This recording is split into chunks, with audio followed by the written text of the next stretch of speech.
Well, good afternoon to you all, good afternoon. 30th of November 2019, St Andrew's Day. Yeah, St Andrew, I have been accused of not showing the appropriate respect for St Andrew, in as much as I said St Andrew, you know, the patron saint of be careful what you ask for. There's a bit of a link there, isn't there?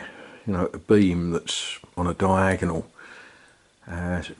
Those of you that don't read this sort of stuff, St Andrew, the story is that when he was going to be crucified, he told the people who were getting ready to execute him that he wasn't worthy of being crucified the same way that Christ was. So instead of having the traditional sort of Christian cross, he had a diagonal one, from which, of course, we get the St Andrew's flag of Scotland, you know, the saltire. Oh, that was a bit of a digression, really, wasn't it? Right, I know at least one of you, who will remain nameless, Bruce, thought that by now I would have this beam in. Well, I needed to do some other stuff this morning, which included going shopping, which is partly why the car is in effect the wrong way round. At the moment, it's got a boot full of bags of sand and a bag of show and such likes. I've been cutting firewood because I'd like to cook my dinner tonight, and no firewood, no dinner. I've got a little bit more to cut, and then we'll see what we can do with this beam that's going to involve ropes and struggling. I made a stupid joke that I was going to cut it in half, put it in and then glue it back together. No, I'm not going to do that. What I'm going to do is I'm going to put my knee in the middle of it and bend it. That should work, shouldn't it? Yeah, inspiration at the moment is a little bit adrift on how to get this. Now, that wall, that hole there, you know, it came out, so I ought to be able to slot it back in. Ought to be able to, but I'm going to give it a little bit longer in thinking. I want to cut a bit more firewood first. By heck, it's dark up here. Every now and then I come up into the loft of the barn. That's where we are. We're in the loft of the barn, overlooking my front garden. You see, if I get stuck on a particular job, it's not a big problem because I've got plenty of other jobs that need doing. This is, we inherited with the property various bits of stuff which had been sort of abandoned up here. And at first sight you think, aren't those lovely doors? And in the dark, they are lovely. Yeah, they're not so lovely. They're actually pretty horrible. And, well, I've already cooked my dinner with some of them. The pile is getting thinner, but the idea is I want to try and get cleared back to that wall so that I can start making some sort of sense up here. Which is great fun. And what's really great fun is getting those doors which have got real glass in. I was surprised about that because they're actually interior doors.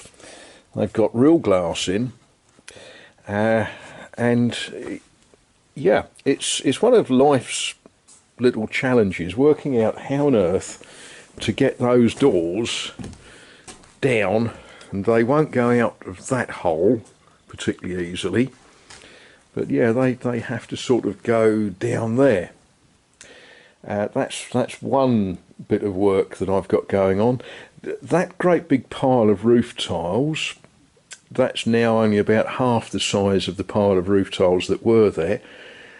They need shifting. I've shifted a lot, but not all of them.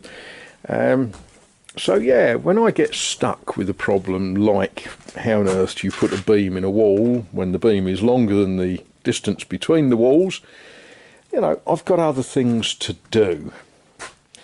The comedy will be putting these beams, that will be a comedy. Those beams have got to go across that gap. That will be fun, won't it? Perhaps. Well, that's how to use those clamps. You whop them over the big timber, and with a hammer you whop the clamp up underneath it, and that's holding a piece of timber, and that one's holding it there, and that one's holding it there, and the beam is resting on it. It's not quite in the right place, because what we've got to do now is we've got to lift it a bit at this end and then jiggle it about and get it in the right place.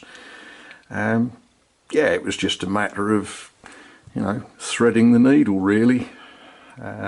Fortunately, this being a softwood beam, it's actually within my personal lifting capability. So I won't say it was easy, but it was not too difficult. So it's sort of in the right place at that end. It now needs to be adjusted at this end, which is going to involve another piece of timber up underneath it. Well, that's safe enough, isn't it? Just stick a plank like that under it.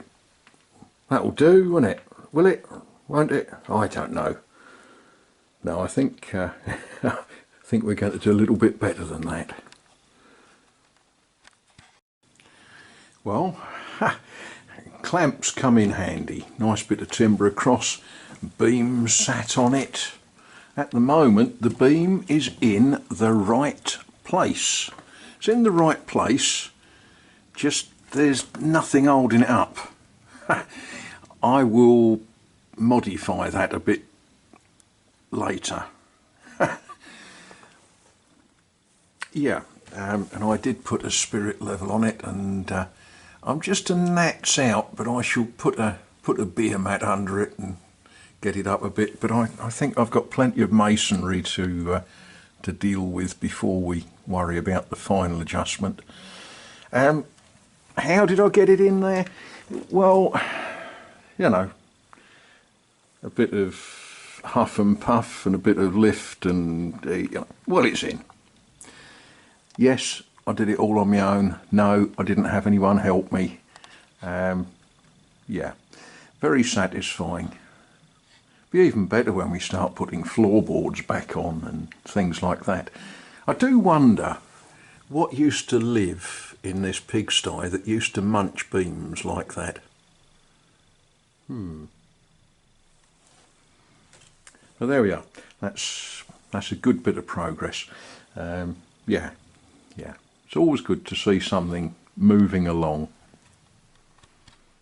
Okay, well, I'm being beaten by the light, so I think we'll call it a night there and leave that. And yeah, well, tomorrow's Sunday, so yeah. I might do some tomorrow afternoon, but we will see. But for now, I'm pleased with that. It's in the right place, it's level. I suppose I could, if I invest in some lights, I could work through the night, couldn't I? Yeah, if I invest in some lights,